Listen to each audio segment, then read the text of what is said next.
Comedy के नाम पर हमें क्या दिखाया जा रहा है? अगर हम इस समय देखें तो भारत में बहुत सारे प्लेटफॉर्म पर बहुत सारे ऐसे शो जाते हैं, ऐसे प्रोग्राम आते हैं जिसमें कॉमेडी दिखाया जाता है। तो हम कॉमेडी में क्या दिखा रहे हैं? हम किसी को हंसाने के लिए क्या कंटेंट लोगों के सामने ला रहे हैं, क्या नज़रिया प्रस्तुत कर रहे हैं, ये बड़ा मायने रखता है। अभी हाल ही में एक इलाहाबादिया नाम से हैं, यूट्यूबर हैं, अच्छा पॉडकास्ट करते थे, लेकिन उनकी जो असलियत है वो सामने आ गई। वो उस शो को देखकर ऐसा लगता है, उन लोगों के माइंडसेट को देख के लगता है कि वो लोग घर में उनकी बहन है कि नहीं, उनके घर में महिलाएं हैं कि नहीं। जिस तरीके के शब्द उन्होंने उपयोग किए हैं अपने शो में, उसको देखकर लगता है कि यार ये लोग प्रकट हुए हैं क्या सीधे, मतलब किसी फैमिली में जन्म नहीं लिए, किसी फैमिली ने इनकी परवरिश नहीं की है, या किसी परिवार में प्रोग्राम के बाद जाते हैं कि नहीं जाते, या सीधे सीधे ऊपर से आके यहाँ प्रकट हो गए हैं।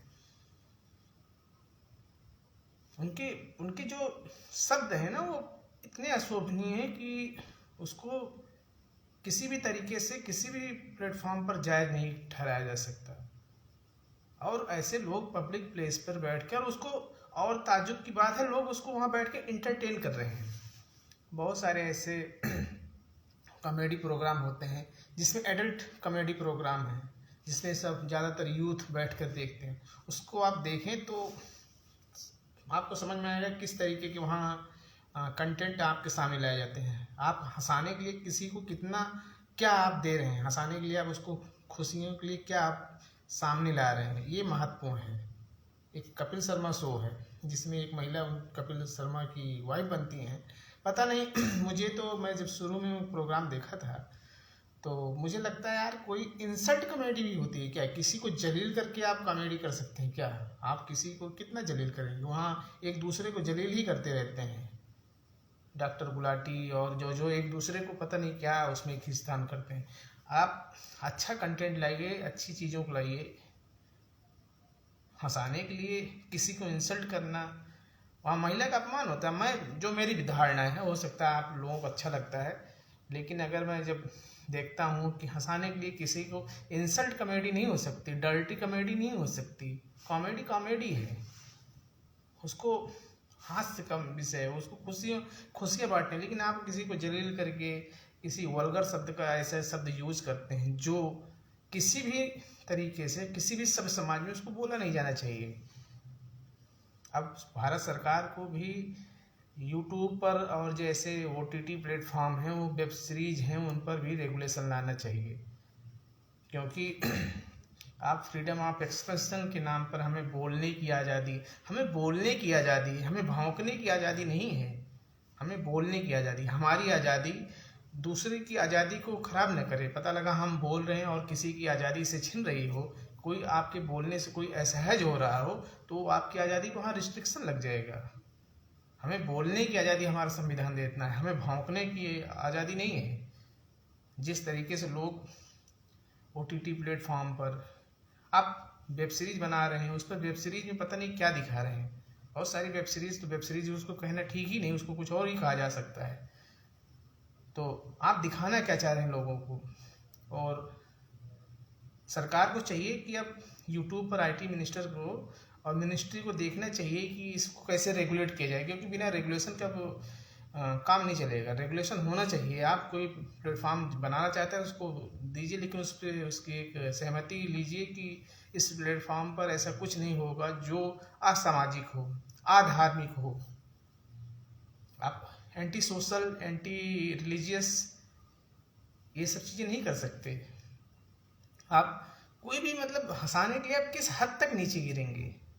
इंसल्ट कॉमेडी में, जैसे मैं कपिल शर्मा शो की अगर मुझे क्रिटिसाइज करना है उस शो का, तो मुझे यही कहूँगा कि उसमें इंसल्ट कॉमेडी दिखाई जाती है। अगर उसके टोटल पोर्शन को देखिए, किसी भी पोर्शन का अगर आप टोटल भाग देखिए, उसको 100 भागों में बांटिए, 100% में डिवाइड कीजिए, तो आप देखेंगे उसमें से, मेरा अनुमान है तो 40 से 50% उसमें इंसल्ट कॉमेडी दिखाई जाती है। कोई किसी को जलील कर रहा है, किसी मोटापे पे कमेंट कर रहा है, किसी की कोई महिला बनी है उनके पति का क्या मतलब उसमें क्या दिखा रहा है। तो इंसल्ट कॉमेडी नहीं हो सकती। तो 50% उसमें यही दिखाया जाता है। 50% वो इंटरटेन करते हैं, वो ऐसा नहीं कि एकदम खराब है। लेकिन आप बोलने की आज़ादी के नाम पर जो शब्द सो इलाहाबादिया और उनके साथियों ने यूज किया, उसको तो कोई बोल भी नहीं सकता। और सरकार को चाहिए कि ऐसे लोगों को कानून के दायरे में लाकर, क्योंकि ये असामाजिक तत्व तो हैं, असामाजिक तत्व तो नहीं अगर कह सकते, लेकिन असामाजिक शब्द तो हैं। ऐसे लोगों पर कानूनी प्रक्रिया के तहत दंड देना चाहिए, और ऐसे जो भविष्य में ऐसी कोई घटना ना हो, ऐसे लोग ऐसे शो आयोजित करने के पहले 10 बार सोचें। और सरकार को चाहिए वेब सीरीज़ को भी कंट्रोल करे। और मेरा एक ऑब्जेक्शन है कि एक आश्रम वेब सीरीज है, इस पर मैं कई दिन से सोच रहा था बोलने को। आप आश्रम में क्या दिखा रहे हैं? हो सकता है राम रहीम ने गलत किया, हो सकता है आसाराम ने गलत किया, लेकिन आप आश्रम क्या है? भारत की पहचान है। भारत के संन्यास परंपरा में, भारत के योग परंपरा में, भारत के संत परंपरा में आश्रम के एक बहुत बड़ा महत्व है। आश्रम में पहले गुरुकुल होता था, वहाँ लोग अपने लड़कों को भेजते थे पढ़ने के लिए, राजा महाराजा और भी जो लोग थे, वहाँ शिक्षा अध्ययन होता था। लेकिन अब आश्रम को आप एक प्रायोजित तरीके से, एक आपका माइंडसेट है कि आश्रम आपको किसी पर्टिकुलर व्यक्ति को नहीं आइडेंटिफाई करके प्रोग्राम बना सकते। आप राम रहीम के ऊपर डायरेक्ट बनाते तो शायद आप पर एक्शन होता है, क्योंकि हो सकता है आपकी फंडिंग रुकती है, आपके ऊपर विरोध होता है। लेकिन आप आश्रम को बना दिए तो, और मुझे ऐसा लगता है कि हमारी कमजोरी की वजह से हमारे आश्रम, जैसे आश्रम एक पवित्र शब्द है, गृहस्थी एक पवित्र शब्द है, उसको आप बदनाम कर रहे हैं। मुझे तो इस पर बहुत 100% ऑब्जेक्शन है। और सरकार को चाहिए कि ऐसे वेब सीरीज का जब आए तो उसको रोक लगाए। आप, हो सकता है कि आसाराम ने जो गलत किया वो गलत था, जो राम रहीम ने किया वो गलत था। मैं उसका, उनको, आप अगर कोई सीरीज बना रहे हैं तो आप उस सीरीज का नाम रखिए राम रहीम, आप उस सीरीज का नाम रखिए आसाराम। लेकिन आप आश्रम गृह, मतलब आप आश्रम जो है भारत की पहचान है। भारत में ही शायद विश्व में कहीं और ऐसा कुछ ऐसा नहीं रहा है जहाँ आश्रम पद्धति रही हो, आश्रम की व्यवस्था रही हो। भारत ही, पूरे विश्व का अगर आप इतिहास नजर डालें तो आश्रम पद्धति कहीं नहीं है। पोप में, ईसाई में, इस्लाम में कहीं नहीं है। सिर्फ भारतीय और सनातन परंपरा में आश्रम की बहुत बड़ी व्यवस्था की गई थी, इसलिए कि वहाँ शिक्षा, वहाँ शक्ति, वहाँ युद्ध करने की कला सिखाई जाती थी, वहाँ बोलने की कला सिखाई जाती थी। गुरु के समीप हम लोग रह के जाके उनके समीप शिक्षा अध्ययन करते थे। और आप उस आश्रम शब्द को कलंकित कर रहे हैं। तो मुझे भारत सरकार से अनुरोध है कि ऐसे वेब सीरीज बनाने के पूर्व सरकार को, और सरकार की सर्विलांस टीम, विजिलेंस टीम कहाँ रहती है? ऐसे जो प्रोग्राम बन रहे हैं, ऐसे बहुत सारे गूगल और बहुत सारे यूट्यूब पर ऐसे कंटेंट हैं जिस पर सरकार की नज़र होनी चाहिए, और उस पर हो सके तो उस पर उसको बंद कर देना चाहिए। और आश्रम जैसे जो वेब सीरीज आई, मैं वेब सीरीज के खिलाफ नहीं हूँ, उस वेब सीरीज आप बनाना चाहते हैं लेकिन बनाएं, लेकिन आश्रम जो शब्द आपने यूज किया, उस शब्द की, आपकी जो यूज करने की तकनीक है, जो कला है, जो आपने, पता नहीं आपके एजेंडा में था कि नहीं कि भारत के सनातन संस्कृत के आश्रम जैसे पवित्र व्यवस्था को बदनाम करना था, या किसी पर्टिकुलर इंसान ने जो गलत किया उसको दिखाना था। अगर आपकी इंटेंशन, आपकी इच्छा ये थी कि किसी व्यक्ति ने गलत किया, तो आप उस व्यक्ति विशेष पर आधारित कोई सीरीज, कोई प्रोग्राम बना सकते थे। आपने जिस तरीके से, प्रायोजित तरीके से, प्लान्ड तरीके से आपने आश्रम शब्द को कलंकित किया है, मैं तो चाहूँगा कि उस सीरीज का नाम बदलना चाहिए जिस तरीके से। और भी ऐसे बहुत सारे सीरीज आते हैं, ऐसे आते हैं कि हमारे सनातन के जो मूल हैं, जो कोर इंस्टीट्यूट हैं, उनको बदनाम किया जाता है। एक सिस्टमेटिक वे में किया जा रहा है लगातार। पहले बॉलीवुड, अब ये वेब सीरीज के नाम पर, और बहुत सारे जो प्रोग्राम है वहाँ बैठ के ये लोग जो ऐसे वल्गर शब्द बोल देते हैं, अपने घर में जाते हैं तो अपनी माँ को क्या मुंह दिखाते होंगे। उनकी घर में कोई बहन तो होगी, उनका प्रोग्राम वो देखती होगी तो सोचती होगी कि हमारे परिवार के सदस्य भैया जी ने क्या बोल के आए हैं। आप वही, पता नहीं ऐसे लोगों को उनके माँ बाप कैसे पाले होंगे। अगर आपसे अच्छा शब्द नहीं बोला जा रहा है तो कम बोलिए, मत बोलिए। अगर आपको बोलने की आज़ादी मिली है तो आप उतना बोलिए जितनी आपकी आज़ादी मिली है, ना कि आप भौंकते रहें। तो सरकार को चाहिए कि इस पर अंकुश लगे, इस पर प्रतिबंध लगे, और यूट्यूब का रेगुलेशन करना चाहिए सरकार को, क्योंकि आए दिन इतने सारे यूट्यूब चैनल खुल रहे हैं और आए दिन लोग, क्योंकि लोगों की जो समझ है, हमारी समझ हो सकता है हम पर्टिकुलर चीज़ को समझते हैं, हम हो सकता है किसी माइंडसेट को समझते हैं, हो सकता है हम किसी आइडियोलॉजिकल को, किसी विचारधारा से प्रेरित हों।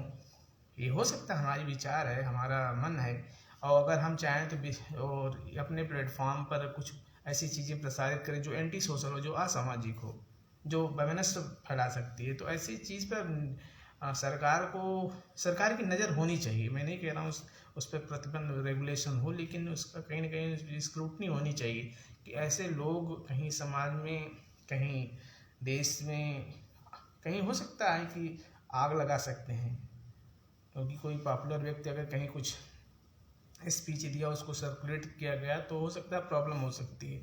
हो सकता है जैसे उस शो में कहा गया है, भाई वो तो ऑनलाइन है, चंद सेकंड में पूरे फैल जाता है, लेकिन उस फैलने की जो उसका इफेक्ट समाज में पड़ता है, फिर उसको आप कैसे समेटेंगे। हो सकता है आपने उस चीज़ को बैन कर दिया, वहाँ से साइट को ब्लॉक कर दिया, चीज़ें हटा दी, ये सब ठीक है, ये अच्छी बात है, लेकिन आप जो उनका एजेंडा था, मान लीजिए कोई असामाजिक तत्व कुछ मैसेज सर्कुलेट कर रहा है तो उस पर कैसे रोक लगाएंगे। सरकार को चाहिए, भारत के जो साइबर लॉज हैं, साइबर क्राइम हैं, बहुत सारे, अभी एक हमारे जानने वाले हैं आईआईटी रुड़की के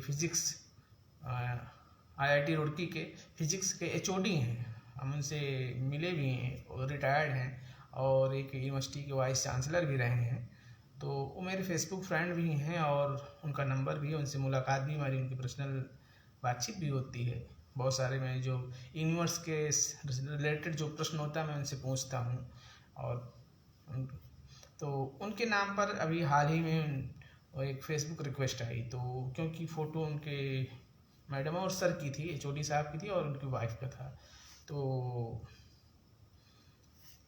मैंने फ्रेंड रिक्वेस्ट एक्सेप्ट कर ली। मुझे लगा सर का हो सकता है पिछला अकाउंट डिलीट हो गया हो कोई वजह से, मैंने एक्सेप्ट कर लिया क्योंकि फ़ोटो मैं जानता था। तो जब फ़ोटो में फिर उन्होंने मुझे मैसेंजर पे मैसेज किया, तो मुझे लगा कि सर तो मेरा नंबर है उनके पास, मेरा व्हाट्सएप नंबर भी है, और तो मुझे फ़ोन करेंगे, लेकिन मैंने सोचा हो सकता है, तो फिर चैट हुआ, तो बात मैंने हाय हेलो, मैंने रिप्लाई किया जी सर आई एम फाइन, ये सब हुआ। उसके बाद धीरे धीरे चैट में बोले कि मुझे इमरजेंसी है। मैंने कहा सर बताएं क्या कर सकता हूँ, तो बोले कि आप गूगल पे चलाते हैं, गूगल पे। हम कहे सर नहीं, हमारा तो कुछ और, मैं और ऑपरेट करता हूँ। तो बोले कि जो भी है आप इस नंबर पर, अपना नंबर उन्होंने दिया है, उस नंबर पे मुझे पैसे कुछ 1000 रुपये भेजने को बोला। मैंने कहा ठीक है सर मैं भेजता हूँ। फिर मैंने सर को दूसरे दिन फ़ोन किया, बताया। तो अब ऐसी चीज़ों को कैसे रेगुलेट करेंगे आप। उसने अपना नंबर दिया लेकिन वो भी ट्रैक नहीं हो रहा है कि कौन था। तो आप ऐसे बहुत सारे साइबर क्राइम भारत में हुए हैं, और आने वाले समय, जो हमारा आने वाला समय है, और टेक्नोलॉजी का आर्टिफिशियल इंटेलिजेंस आ रहा है, ऐसा समय आ रहा है कि आपका फोटो बना के कोई कुछ भी सर्कुलेट कर सकता है। तो सरकार उस पर कैसे, उस समस्या को सामना करेगी, उस समस्या से कैसे निजात पाएगी, क्योंकि आप इस ऐसे प्लेटफॉर्म पे ऐसे लोग बोल देते हैं और उसका कोई रेगुलेशन नहीं है। पहले मूवी बनती थी तो रिकॉर्ड होती थी, फिर उसका रिव्यू किया जाता था, फिर सेंसर बोर्ड में जाती थी, वहाँ से पास होके आती थी। अब पता नहीं मुझे वेब सीरीज में जो बनती हैं, पता नहीं वो सेंसर बोर्ड में जाती हैं कि नहीं, मुझे इस बारे में कोई जानकारी नहीं। अगर जाती हैं तो क्या उस पर सरकार और सेंसर बोर्ड उस पर अनुमति देता है या नहीं देता। अगर देता है तो किस आधार पर देता है, नहीं देता तो क्यों नहीं देता। और क्या अगर नहीं देता, अगर ये सेंसर बोर्ड में नहीं जाती तो क्यों ना इनको सेंसर बोर्ड में लाया जाए। जो वेब सीरीज़ बना रहे हैं, जो बहुत सारे OTT प्लेटफॉर्म पर ऐसी चीज़ें कंटेंट ला रहे हैं, उनकी क्यों ना एक रेगुलेशन, उनको एक सरकार काम ये नहीं है कि किसी को रोक देना, सरकार का काम है ये है कि उस चीज़ पर नज़र बनाए रखना। सरकार की नज़र किससे, अगर आप जब सर कानून का, हम सभी लोग जानते हैं हेलमेट लगाना किसके लिए है, हमारे हित के लिए ना, हम ही। लेकिन हम जब तक पेनाल्टी की, बहुत सारे लोग पेनाल्टी की 500 रुपये का चालान हो जाएगा अगर हेलमेट नहीं है। स्पीड लिमिट क्यों है, हमारी सेफ्टी के लिए है। लेकिन हम वो कैमरे में जब तक कैमरा देखते नहीं कि यहाँ कैमरा लगा है तब हम स्पीड, हमारी सेफ्टी के लिए। भारत के लोग बिना कानून के उसका अनुपालन नहीं करते, क्योंकि अगर कानून है तो लगता हाँ इसका पालन करना चाहिए। इसीलिए सरकार को चाहिए कि अब इस पे साइबर पर और OTT प्लेटफॉर्म, यूट्यूब, जो ऐसे प्लेटफॉर्म हैं, जो भी जितने सोशल मीडिया हैं, इन पर थोड़ा सा नज़र बनाएं और इसको कैसे रेगुलेट किया जाए, ये इम्पोर्टेंट है। रेगुलेशन इम्पोर्टेंट है। आप प्रतिबंध मत लगाइए, किसी चीज़ को रोकिए नहीं, क्योंकि अब रोकना मुश्किल भी है सरकार के, ये कि हर चीज़ पे सरकार अपनी नज़र बना के रखे। लेकिन जो ऐसे प्रोग्राम हैं, ऐसे प्रोग्राम के आयोजक करता जो और लोग हैं, उनसे क्यों ना क्वेश्चन किया जाए कि आप ऐसे कैसे इस प्रोग्राम को कैसे टेलीकास्ट कर दिए। तो मुझे कॉमेडी के नाम पर आप बेहुदापन, गंदी कॉमेडी नहीं कर सकते। डर्टी कॉमेडी अलाउड नहीं हो सकती। कॉमेडी के नाम पे आप कुछ भी हंसाने के लिए कुछ भी बोल दें किसी को। इससे अच्छा तो जो हमारे लखनऊ के, मुझे लखनऊ की बात तो मैंने यही, लखनऊ से बनारस के बीच में एक लोक नृत्य होता है, नौटंकी होती है। उसमें जो हंसाने वाला होता है वो भी फिर भी सभ्य होता है, वो बोलता तो है, वो भी थोड़ा सा वल्गर, मतलब हमारे सबके नज़रिए से तो थोड़ा ठीक नहीं होता, लेकिन वो भी उन जैसे जो इलाहाबादिया जैसे लोग हैं उनसे कई गुना बेहतर उस प्रोग्राम में जो रात भर का आयोजन होता है, जो उसमें हास्य व्यक्ति होता है, जो हंसाने वाला जिसका रोल होता है, वो भी बहुत ठीक ठाक बोलता है, उनसे बेहतर बोलता है। आप अगर लखनऊ और पूर्वांचल के हों तो हमारे अवध क्षेत्र में ही नौटंकी होती है। जब कोई प्रोग्राम करते हैं तो कुछ लोग आयोजन करते हैं तो उसमें कुछ टीम होती है, किसी नाटक का रोल किया जाता है पूरी रात। तो उसमें एक व्यक्ति हंसाने का काम करता है, वो केवल उसका काम है कि इस प्रोग्राम में जान फूंकना, उसको हंसाने रहे। जैसे रात की बात है, लोग सो जाते हैं तो हंसाने के लिए रहता है। जो कॉमेडी करता है तो भी उसका रोल भी इन तथाकथित बड़े जो बिग शो हैं जो कॉमेडी के नाम पे खुले हैं, उनसे बेहतर मुझे लगता है कि वो भी उतना वल्गर, उतना असभ्य, उतना असामाजिक तत्व, असामाजिक शब्द नहीं यूज करता जितना ये लोग करते हैं। तो अगर उनको लेना है तो प्रोग्राम हमारे यहाँ है, और क्षेत्र में बहुत सारी कंपनीज खुली हैं, मतलब अपने उनके है, रात भर का कुछ चार्ज करते हैं, उनसे सीखें कैसे बोलें। अगर आपको बोलना नहीं आता, कॉमेडी करने नहीं आती, आप किसी को इंसल्ट करके, यार किसी की मोटाई पे आप कमेंट कर रहे हैं और लोगों को हंसा रहे हैं, किसी कोई महिला बनी है उनके अफेक्शन के लिए, उसमें पता नहीं इंसल्ट कॉमेडी कितनी दिन भारत में चलेगी। आप किसी को अपमानित करके, और मुझे भी पता नहीं, खुशी पता नहीं, मैं यह कह सकता हूँ ईमानदारी से मैं कि आप किसी को अपमानित होकर देखकर कैसे खुश हो सकते हैं। अगर कोई आपके सामने किसी और एक व्यक्ति का अपमान कर रहा है तो आप कैसे उसमें खुशी देख सकते हैं, कैसे खुश प्रसन्न हो सकते हैं? ये भी एक प्रश्न है। ये जो दर्शक हैं, सारा हमारा भी कसूर है ना कि सारा उनका बिग जो शो हैं उनका ही दोस्त नहीं, हम देखना क्या चाह रहे हैं, हमारी प्रेफरेंस, हमारी चॉइसेस क्या है, हमारी प्राथमिकता क्या है। हम किसी अगर महिला को उसका इंसल्ट देखकर एंटरटेन कर रहे हैं तो ये हमारी गलती है ना, उनका दिखाना। हम तो जो डिमांड कर रहे हैं वो दिखा रहे हैं। अगर हम किसी ने आज तक शायद किसी ने विरोध किया हो तो मुझे तो जब मैं देखा था मुझे बुरा लगा था, लेकिन मैंने सोचा कि आगे समय चल के इस अपना सुधार कर लेंगे। लेकिन वो उनका है कुछ 30% इंसल्ट कॉमेडीज लेते हैं, 20% डर्टी कॉमेडीज ले लेते हैं और 50% ओरिजिनल कॉमेडी करते हैं। अगर उनके पूरे एक शो को बांटा जाए तो।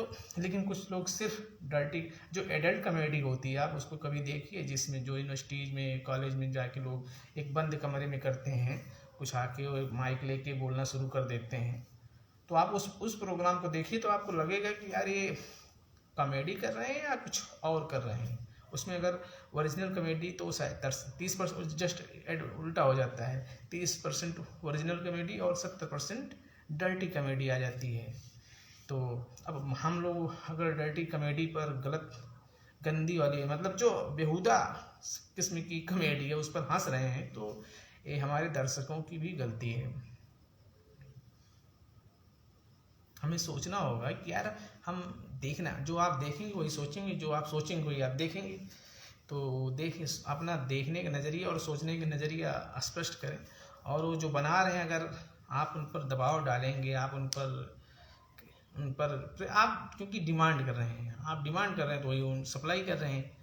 लेकिन उनका भी जो बनाने वाले हैं ये बड़े शो, ये बड़े बड़े जो बैठ के खोले हैं एंटरटेनमेंट की बड़ी बड़ी फार्म हाउस, उनको सोचना चाहिए कि हम कोई भी शो बनाएं यार तो उसका कोई मैसेज हो, कोई उद्देश्य होना चाहिए। मुझे लगता है कि पहले हर चीज़ की एक स्टोरी, एक एम होता था, उद्देश्य होता था। उद्देश्य के हम लोग बचपन में कहानियाँ जब सुनते थे तो लोग पूछते अच्छा इस कहानी से हमें क्या सीख मिली। तो उस कॉमेडी में आप 1 घंटा 3 घंटा मूवी देखें तो उस कॉमेडी या मूवी से हमें क्या सीख मिली, मैसेजिंग क्या है। तो इसके बारे में इन बनाने वाले तथाकथित प्रोड्यूसर, डायरेक्टर और एक्टर जो हैं उनको सोचना चाहिए। और जो ऐसे वल्गर कॉमेडी कर रहे हैं इनको तो शायद इसलिए कह रहा हूँ कि इनको शायद अब रोकना चाहिए। अगर सरकार इनको एक बार चेक करे और सरकार ये नियम ला सकती है, एक कानून बना सकती है कि अगर आपके प्लेटफॉर्म पर कोई गलत तरीके से गलत चीज़ प्रसारित की गई, गलत कंटेंट प्रसारित किए गए, आपके चैनल और आपकी जो ब्रांड वैल्यू है उसको बंद की जा सकती है, उसको नील की जा सकती है। तो शायद इस पर कुछ रोक लगाया जा सकता है। सरकार के पास इस समय जो आईटी मिनिस्टर हैं बड़े बड़े क्वालिफाइड हैं, आईआईटीएन हैं और आईएएस भी रहे हैं। तो देखते हैं, अभी तो वो भी शायद रील बनाने में ज़्यादा उनका वक्त रहता है मंत्री महोदय का, उनको पता नहीं ये सब चीज़ें दिखती हैं कि नहीं, वो भी रील बनाने में। और अभी कहना थोड़ा ज़्यादा हो जाएगा कि फेंकने में ज़्यादा मस्त रहते हैं, फेंकते उतना नहीं है जितना फेंकते हैं उतना फेंकना नहीं चाहिए, लेकिन फेंकते तो हैं वो। तो उनको अपना उस प्रोग्राम को छोड़कर ऐसे जो उनका जो काम उनको मिला है रील बनाने से अगर फुर्सत मिल जाए तो अपनी मंत्रालय पे भी ध्यान देना चाहिए।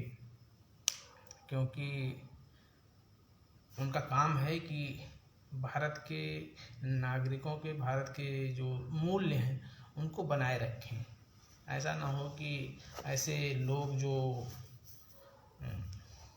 जो परोस रहे हैं कॉमेडी के नाम पर, freedom, right to equality, right to freedom of speech, ऐसे सब चीज़ों के आधार पर इनको रोक देना चाहिए। तो लास्ट में यही कहूँगा कि आप लोग जब तक ऐसे लोगों का, बहुत सारे प्लेटफॉर्म में बहुत अच्छे कॉमेडियन हैं उनकी बातें देखें। ऐसा ज़रूरी नहीं कि सभी ऐसे ही लोग बना रहे हैं, जो अच्छे कॉमेडियन हैं उनके कंटेंट को देखें, उनके प्रोग्राम को देखें।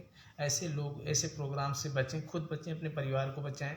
सेकंड है कि हमें आश्रम जैसे हमारे सनातन परंपरा के जो कोर एक इंस्टीट्यूट है आश्रम, उसको जो बदनाम कर रहे हैं उनको, उस प्रोग्राम के डायरेक्टर और ऐसे प्रोग्राम से उसको भी देखने से बचें, उसका बहिष्कार करें।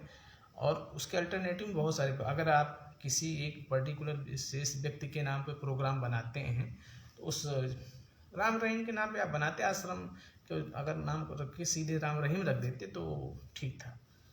तो हमें उस पर बचाने सरकार को साइबर और जो आईटी लॉज हैं, कानून है, उनको और मजबूत करना चाहिए। कैसे हम इस पर सर्विलांस कर सकते हैं, कैसे हम इस पर नज़र रखें, कैसे यूट्यूब और जो सोशल मीडिया चैनल हैं उनको हम कैसे थोड़ा सा नज़र रखें। सरकार को इस पर ध्यान देना चाहिए और इस विभाग को रिसर्च एंड डेवलपमेंट पर बहुत सारा धन खर्चा करना होगा। ऐसा नहीं होगा कि हमारे पास सॉफ्टवेयर बनाने वाले हैं तो हम कुछ कर लेंगे। हमें इस पर एक पारदर्शी तरीके से डेटा सेंटर बनाना जैसे अंबानी बनाने जा रहे हैं, तो हमें भारत सरकार को भी इसमें लगना होगा, पार्टनरशिप के माध्यम से इस पर हमें थोड़ा सा अंकुश लगाना होगा। नहीं तो सिर्फ हम प्राइवेट सेक्टर के भरोसे नहीं रह सकते। और हमें, क्योंकि अब तो बहुत सारे जो जो पुराने न्यूज एजेंसीज थे, मीडिया टीवी थे, अब वो बंद होकर वो ट्रांसफ़र हो गए सिर्फ यूट्यूब में। तो यूट्यूब को हम कैसे रेगुलेट करें, ये एक बड़ा चैलेंज है सरकार को। लास्ट में यही है कि आप गंदे बेहुदा प्रोग्राम से बचें, खुद बचें, परिवार को बचाएं, और जो लोग बना रहे हैं उनको सरकार रोके। और हमारे जो परंपरा, जो हमारे मूल्य हैं, जैसे सनातन के मूल्य हैं, जो सनातन परंपरा के मूल्य हैं, ऐसे जो इनको बदनाम करने वाले प्रोग्राम हैं उसका हम खुलकर विरोध करें। आप हो सकता है अपने आसपास विरोध करें, हो सकता है आप सरकार से अपने ट्विटर पर, व्हाट्सएप पर, फेसबुक पर लेटर के माध्यम से आप विरोध करें। क्योंकि ये नहीं हम देखेंगे नहीं, जैसे आपके पास अगर 10 सेकंड भी है तो आप ट्विटर पे एक ट्वीट कर सकते हैं कि please consider it IT minister. तो आपका दायित्व है, क्योंकि अगर हमारा आस्था हमारा एक कोर सब्जेक्ट है, तो उसको हम इस तरीके से, अगर उनकी हिम्मत नहीं थी कि राम रहीम के नाम पे प्रोग्राम बना दें, सिर्फ आश्रम पे बना सकते। वो आश्रम क्या, भारत की एक आइडेंटिटी है, पहचान है। तो मुझे इस पर बड़ी आपत्ति थी कि यार हमारे आश्रम जैसे पवित्र शब्द को आप कैसे बदनाम कर सकते हैं। हो सकता है आप बनाना है तो क्या, बहुत सारे गलत काम सिर्फ आश्रम में होते हैं, बहुत सारे जो मदरसे हैं, बहुत सारे जो वहाँ हैं, उस पर क्यों कभी नहीं बने। पोप में, गिरजाघर में क्या सब अच्छे हो रहा है, वहाँ उसके नाम पे कभी कोई क्यों नहीं बना रहा है। तो इस पर हमें गौर करना चाहिए। अगर आप सिलेक्टिव तरीके से किसी चीज़ को बदनाम करना चाहते हैं तब फिर, और हम तो कह रहे हैं ना कि आप किसी पर प्रोग्राम बनाना चाहते हैं तो उसके नाम पर बनाएं, दम हो तो। आप किसी एक कलेक्टिव नाउन के नाम पर क्यों बना रहे हैं, आश्रम जैसे पवित्र शब्द को। कि अगर आपकी हिम्मत है तो व्यक्तिगत आधार पर अपमानित करें, उसको बनाएं, लेकिन कलेक्टिव जो हमारा पहचान है, जो हमारी मूल्य हैं, उसको बदनाम न करें। Thank you.